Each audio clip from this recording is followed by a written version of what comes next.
ভয় চলুন, আমরা কি করতে আছি?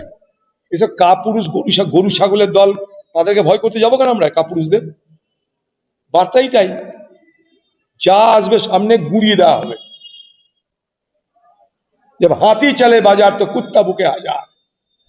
সামনে হয়েছে, আমি কাউকে অভিযোগ রাতে যাই, চোখের সামনে এসে দেখে নিবে। আমরা নির্বাচনে নিজের দমে, কোথাকার কমিশন কি করলো না করলো তাদের ব্যাপার, নিয়ম জানানো জানিয়ে দিব, তারপরে আমরা আমাদের মতো করবো। কোথাকার কমিশন, কোথাকার পুলিশ, এরা কি আমাদেরকে সাহায্য করবে? এখানকার পুলিশ সাহায্য করবে? নিচে তারা সব করা তৃণমূলের দালাল বসে আছে।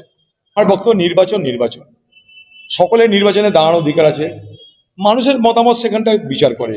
সেটা না করে তৃণমূল মনে করে আগেই আমরাই বিচার করে দেবো, তাহলে সেই মানসিকতাকে স্বৈরাচারী মানসিকতা বলে।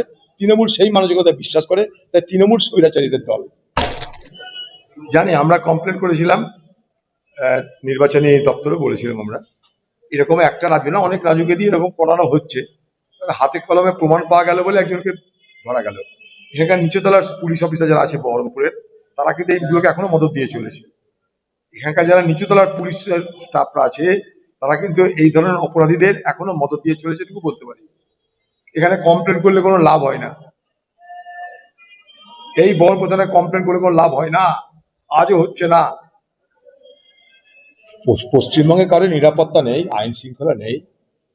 এখানে একমাত্র মুখ্যমন্ত্রী তার খোকাবাবুর জন্য এখানকার প্রশাসন ব্যস্ত থাকে, বাকি কারোর জন্য ব্যস্ত থাকে না। আর এগুলো হতেই থাকবে, একটা হয়েছে বলে সরগরম হচ্ছে বাজার, এরকম হতেই থাকবে। আরো আমাদের প্রচুর এখানকার ভোটার বাইরে আছে।